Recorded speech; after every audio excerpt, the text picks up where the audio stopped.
नमस्कार किसान मित्रों, मैं डॉक्टर प्रेमलाल पीएचएमएस टेक्नोकेयर प्राइवेट लिमिटेड से। तो आज हम इम्पोर्टेंट एक टॉपिक पे चर्चा करने वाले हैं। और जैसे कि आज हम खेती की बात करते हैं तो कई सारी बहुत टेक्नोलॉजी आ चुकी है, जिस टेक्नोलॉजी की वजह से हम लोग प्रोडक्शन बहुत अच्छा ले सकते हैं। दोस्तों, केमिकल फर्टिलाइज़र को कम करने का बहुत सारा तरीका है। उस ऐसे प्रोडक्ट को, अच्छे प्रोडक्ट को हम उपयोग करें तो केमिकल फर्टिलाइज़र को हम कम कर सकते हैं। तो आज हम जिस विषय पे चर्चा करने वाले हैं ये है माइकोरिजा। अपनी प्रोडक्ट पीएचएमएस टेक्नोकेयर प्राइवेट लिमिटेड की प्रोडक्ट आती है मूल शक्ति। मूल शक्ति का जैसे कि आप लोग देख सकते हैं दोस्तों, वाटर सॉल्युबल के हिसाब से 200 ग्राम का पैकेट भी आता है। फिर हमारे पास 50 ग्राम जो सीड कोटिंग के लिए यूज होता है उसके लिए 50 ग्राम की पैकेट आती है मूल शक्ति का ही। और दूसरा, जो ब्रॉडकास्ट करना चाहते हैं, सीधा ज़मीन पे एप्लीकेशन करना चाहते हैं, तो उनके लिए 4 किलो का माइकोरिजा का ग्रैन्यूल आता है जो मूल शक्ति के नाम से है। मूल शक्ति अपनी ब्रांड है दोस्तों। और आज ये कंपनी क्लेम कर रहा है कि ये प्रोडक्ट सबसे बेस्ट माइकोरिजा प्रोडक्ट में से माना जाता है और इसमें 10 लाख आईपी हम लोग देते हैं। दूसरी, आज हम लोग चर्चा करने वाले हैं दोस्तों कि मूल शक्ति है क्या, एक्चुअली इसमें क्या क्या चीज़ें आपको कितनी बेनिफिट मिलती है, क्या कंपोजिशन है इसकी। और दूसरी कि माइकोरिजा, आज सब खेडूत मित्रों में ये क्यूरियोसिटी रहता है कि माइकोरिजा है क्या। तो माइकोरिजा के ऊपर टोटल डिस्कशन हम लोग, कैसे काम करता है, कैसे फॉर्म में आपको दिया जाता है माइकोरिजा, सारी विषय पे हम लोग आज चर्चा करने वाले हैं।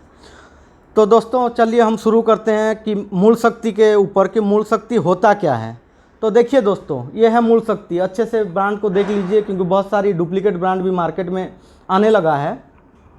तो मूल शक्ति में हम लोग 10 लाख आईपी देते हैं दोस्तों। 10 लाख आईपी, 200 ग्राम आपका एकड़ का डोज है। और यही 200 ग्राम ही कोटिंग करके आगे जाके ग्रैनुलर फॉर्मेशन में हम लोग फॉर्मेशन करते हैं। तो इसमें जो एक्टिव इंग्रेडिएंट होता है ये वैम माइकोराइजा जिसको बोलते हैं, वेसिकुलर आर्बेस्कुलर माइकोरिजा। और आज ये बहुत ही हाई टेक्नोलॉजी वाली ये प्रोडक्ट है। ये बायो फर्टिलाइज़र है जो खुद एक फंगस है। फंगस जिसको फफूंद बोलते हैं हिंदी में, फूग बोलते हैं गुजराती में। तो ये फंगस है दोस्तों। इसी का काम है कि ये जाके आपके रूट सिस्टम के अंदर मल्टीप्लिकेशन होगा, वहाँ पे एसोसिएशन बनाता है जिसको सिम्बायोटिक एसोसिएशन बोलते हैं।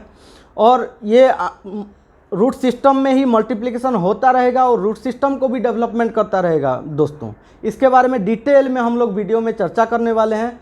तो आप लोगों को रिक्वेस्ट है कि आप लोग ये वीडियो को पूरा कंप्लीटली लास्ट तक देखें तो माइकोरिजा के बारे में आपको सही जानकारी मिल सके।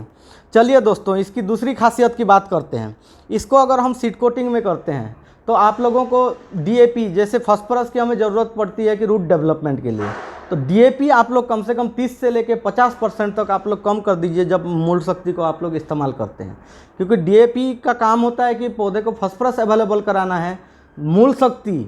मूल शक्ति वही फास्फोरस आपके पौधे मूल तंतुमूल को प्रोवाइड कराएगा। इसीलिए आप डीएपी का एप्लीकेशन कम कीजिए। जो सीड ट्रीटमेंट आप इसको कराते हैं तो डीएपी बिल्कुल ही कम कर दीजिए। आपका जर्मिनेशन सुपर फास्ट रहेगा, बहुत अच्छा जर्मिनेशन रहेगा। तो दोस्तों, इसमें दूसरे रहता है कि इसमें ऑलरेडी हम लोग क्लेम भी करते हैं। ह्यूमेट आपको 20% ह्यूमिक एसिड मिल जाता है, सीविड का एक्सट्रैक्ट मिल जाता है 20%, एमिनो एसिड 17% होता है, दूसरा बायो एनहांसर और माइक्रो न्यूट्रिएंट्स, नेचुरल एलिमेंट, सारी चीज़ें मिल जाती है जो आपकी जर्मिनेशन ना रूट डेवलपमेंट के लिए बहुत हाई फाई प्रोडक्ट हो जाती है। तो दोस्तों, ये बात कर लिए कि इसकी कंपोजिशन के बारे में ये प्रोडक्ट के, ठीक है। अभी हम चर्चा करने वाले हैं कि आप इसको एप्लीकेशन कैसे करना है ये प्रोडक्ट को। तो ये 200 ग्राम का पैकेट है दोस्तों। इसको आप ड्रिप में, ये कंप्लीट वाटर सॉल्युबल है ये, तो आप ड्रिप में इसको इस्तेमाल कर सकते हैं। आप इसको 200 लीटर या 50 लीटर कितने पानी में मिक्स कर दीजिए, पूरी तरह से ये मिक्स हो जाएगा, वाटर सॉल्युबल है, फिर ड्रिप में चला दीजिए। जैसे ड्रेंचिंग की बात आती है तो 15 लीटर के पंप के पीछे आप 25 ग्राम इसका ले लीजिए और वहाँ उसको अच्छे से मिक्स करके फिर पंप मूल तंतुमूल के पास में इसको ड्रेंचिंग करा दीजिए। फिर फील्ड में एप्लीकेशन करना है तो ऐसे ही आप स्प्रे करके फिर पानी भी डाल सकते हैं। दूसरा, किसी सेंद्रीय खाद के साथ या किसी के साथ भी मिक्स करके आप 1 एकड़ ज़मीन में इसको इस्तेमाल कीजिए। 200 ग्राम आपका 1 एकड़ ज़मीन के लिए उपयोगी है दोस्तों। तो अभी जैसे 200 ग्राम की हमने बात की कि आप कैसे इसको इस्तेमाल करेंगे। और दूसरी बात, इसका अगर स्लरी बनाते हैं तो ये माइकोरिजा होने के कारण ये आपके मल्टीप्लिकेशन नहीं होने वाला है। आपका सिर्फ जब रूट सिस्टम में जाएगा तभी ही मल्टीप्लिकेशन होगा। तो हम लोगों का ये अनुरोध है कि आप इसको जब स्लरी बनाते हैं, जैसे कि दूसरी बैक्टीरिया वगैरह का बनाते हैं उसमें मल्टीप्लिकेशन होता है, तो ये प्रोडक्ट का ऐसे स्लरी बनाने की कोई ज़रूरत नहीं, आप इसको स्लरी ना बनाइए। अभी जैसे हम सीड कोटिंग के लिए प्रोडक्ट की बात करते हैं, ये 50 ग्राम का पैकेट आता है दोस्तों। अब जितने 1 एकड़ के आपका सीड की क्वांटिटी लगती है, जैसे बल्क सीड जिसको माना जाता है, जैसे पोटैटो हो गया, गेहूं हो गया, चावल का, धान का हो गया, तो उसी के लिए आप इसका 100 ग्राम का कोटिंग कर दीजिए। पोटैटो है तो 200 ग्राम का, गेहूं है तो 40-50 किलो में आप 100 ग्राम का भी कोटिंग कर देंगे तो आपका ज़बरदस्त रिजल्ट मिलेगा। दूसरा, आप मूंग की जैसे बात करते हैं, और दूसरी जो बियारण हमें 3 से 5 किलो के आकार में लगता है, जैसे मकाई है, तो उसमें 50 ग्राम या 100 ग्राम का आप 3 से 5 किलो में कोटिंग कर दीजिए और खेत पे एप्लीकेशन कर दीजिए। आप देखना दोस्तों, डीएपी जब इस्तेमाल करते हैं उससे भी आपको बढ़िया से बढ़िया जर्मिनेशन आपको मिलेगी। और दोस्तों अभी 4 किलो की हम बात कर लेते हैं कि 4 किलो को कैसे एप्लीकेशन करना है। तो 4 किलो को आप सीधा 1 एकड़ के ज़मीन पे आप ब्रॉडकास्ट कर सकते हैं, वहाँ पे छांट सकते हैं। किसी भी आप यही प्रोडक्ट को आप डीएपी के साथ या पोटास के साथ भी मिक्स करके आप इस्तेमाल कीजिए। भले ये बायो फर्टिलाइज़र है पर ये माइकोरिजा फंगस आपका नहीं मरेगा वहाँ पे, तो उसके साथ मिक्स करके आप ब्रॉडकास्ट करके खेत में डाल सकते हैं दोस्तों। उसी से भी कोई प्रॉब्लम नहीं। आप इसको जितना जल्दी हो, लगभग हम मानते हैं कि जैसे कोई भी फसल पाक है तो पहले 1 महीने में आप इस्तेमाल कीजिए तो बेहतरीन से बेहतरीन रिजल्ट मिलेगा। कैश क्रॉप की जब बात आ जाती है, वेजिटेबल क्रॉप की बात आ जाती है। अब दूसरा, इसको इस्तेमाल आप करते हैं तो शुरुआत की जब ज़मीन तैयार करते हैं, पानी डालते हैं, जब खाद वगैरह, गोबर खाद वगैरह डालते हैं, तो उसी टाइम इसको इस्तेमाल कर दीजिए दोस्तों।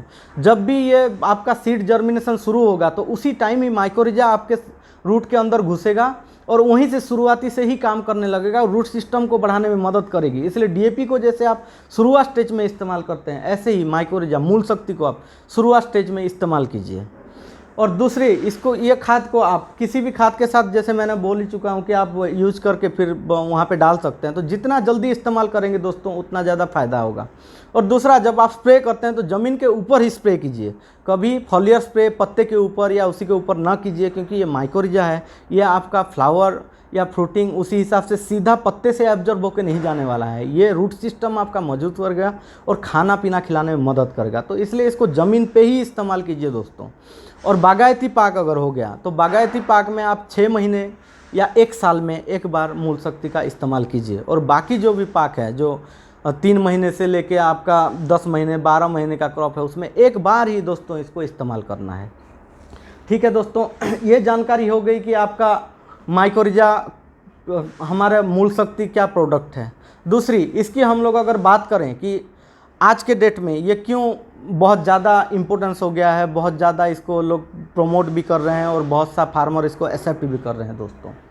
तो इसी में जैसे मैंने आपको बताया कि ये कोई भी केमिकल से, दूसरे केमिकल से ये मरने वाला है नहीं, इसलिए बायो फर्टिलाइज़र एक बार आपके रूट सिस्टम में जाएगा तो हमेशा मल्टीप्लिकेशन होता रहेगा, जिससे फ़ायदा कितना होगा आप खुद सोचिए दोस्तों। पहले तो रूट सिस्टम का जब डेवलपमेंट हो जाएगा तभी आपका जितने भी दूसरे माइक्रोन्यूट्रेंट है, नाइट्रोजन है, फास्फोरस है, पोटेशियम है, ये सारी चीज़ों आपका पौधा ज़्यादा से ज़्यादा खाने लगेगा, जिसकी वजह से आपका पौधा तंदुरुस्त होकर ग्रो करेगा शुरुआत से ही। पानी की कमी होगी तो रूट सिस्टम फैला होगा तो कहीं से भी पानी ढूंढ के लाएगा और पौधे को दे देगा। और ये माना जाता है दोस्तों कि माइकोरिजा वाला जो पौधा होता है, तो आपका पौधा जब पानी की कमी के वजह से मरने लगता है तो उससे भी 10-15 दिन ज़्यादा सर्वाइबिलिटी दे देती है। तो आपके पास टाइम रहता है, उसी टाइम पे आप पानी का अरेंजमेंट कीजिए और पानी अपने खेत में डालिए। तो ये प्रोटेक्शन की बात हो गई कि सैलिनिटी प्रोटेक्शन इसकी रहती है, ऑस्मोटिक प्रोटेक्शन रहता है, जो सनस्ट्रोक का इफ़ेक्ट आता है ज़्यादा गर्मी के कारण, उसी से ये बचाता है। तो ये कैसे बचाता है हम लोग तो दोस्तों इसके बारे में डिटेल में डिस्कस करेंगे ही, इसकी कैसे ये काम करता है। दूसरी फ़ायदा में आप देखिए, रूट सिस्टम का डेवलपमेंट दोस्तों होता एक ही कारण से कि ज़्यादा से ज़्यादा फास्फोरस अपटेक होगा तो आपका रूट सिस्टम उतना मजबूत बनेगा। तो माइकोरिजा फास्फोरस को ज़्यादा खिलाएगा, लेकिन आप लोग जो डीएपी यूज़ करते हैं, डाई अमोनियम फॉस्फेट, जो फॉस्फेटिक फर्टिलाइज़र आप डायरेक्ट देते हैं ज़मीन पे, उसको नहीं खिलाएगा। समझने की कोशिश कीजिए दोस्तों, ये खिलाएगा आपके ज़मीन पे जो पड़ा हुआ फास्फोरस को। हम लोग आज 20 साल हुआ, 25 साल हुआ, कोई 10 साल हुआ फार्मर डीएपी को इस्तेमाल करते जाते हैं, पर डीएपी हम जब ज़मीन पे डालते हैं दोस्तों 10 से 15% ही अपना पौधा खाता है, दूसरा सारा नुकसान हो जाता है और ज़मीन पे ये पड़ा रहता है रॉक फॉस्फेट बन के। ये कैसे पड़ा रहता है आपको मैं समझाता हूँ। डीएपी मतलब डाई अमोनियम फॉस्फेट।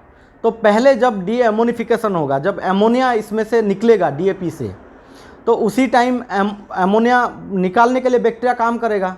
उसी टाइम ये अपना अनस्टेबल हो जाता है, जिसकी वजह से क्या होता है, कैल्शियम, मैग्नीशियम, मैंगनीज, जिंक वगैरह कोई भी मैक्रोन्यूट्रेंट जो पड़ा होगा उसी को कॉम्प्लेक्स बना के ये बन जाएगा रॉक फॉस्फेट, जिसकी वजह से आज खेडूत मित्रों आपको भी अनुभव होता होगा कि धीरे धीरे अपनी ज़मीन कड़क होती जा रही है। तो हम जितना ज़्यादा डीएपी का इस्तेमाल करेंगे उसी से हमारा ज़मीन और कड़क होता जाएगा और अपनी माइक्रोन्यूट्रिएंट की कमी होती जाएगी। तो दोस्तों इससे आपको कितना नुकसान हो रहा है आप खुद सोचिए। पहले आप जो फास्फोरस डाल रहे हैं ये फास्फोरस आपका वेस्ट जा रहा है, जिससे अपना इकोनॉमी ख़राब हो रही है। दूसरी, अपनी जब पत्थर हो जाता है तो आपकी ज़मीन की पोरोसिटी कम हो जाती है। ज़मीन की पोरोसिटी कम हो जाए तो नीचे एयर जो हवा और पानी जाना कम हो जाता है, जिसकी वजह से नीचे बैक्टीरिया का चैन इन्फ्लुएंस होता है, वो कम होने लगता है और हमें और ज़्यादा खाद की मात्रा बढ़ानी पड़ती है। और तीसरी, जैसे मैंने बताया कि ये पत्थर बनेगा तब माइक्रोन्यूट्रिएंट सबको लेके ही पत्थर बनेगा, तो माइक्रोन्यूट्रिएंट की भारी डेफिशिएंसी आपको धीरे धीरे अनुभव होता जाता है जब डीएपी को हम लोग बढ़ाते जाते हैं। तो यही एक सब्स्टिट्यूट है मूल शक्ति, इसको इस्तेमाल कीजिए और डीएपी को कम कीजिए। तो ये डीएपी को नहीं खिलाएगा दोस्तों, जो पत्थर बन के पड़ा है उसी को पिघलाएगा, उसी को पिघला के फास्फोरस को खिलाएगा। तो इससे फ़ायदा कितना होगा दोस्तों, आपको आपकी ज़मीन पोरोसिटी बढ़ने लगेगी। दूसरी, आपका मूल तंतुमूल का विकास ज़्यादा होने लगेगा। और तीसरा, माइक्रोन्यूट्रिएंट भी वहाँ रॉक फॉस्फेट से जो निकला है वो भी वाटर सॉल्युबल फॉर्म में आएंगे, उसको भी अपना रूट सिस्टम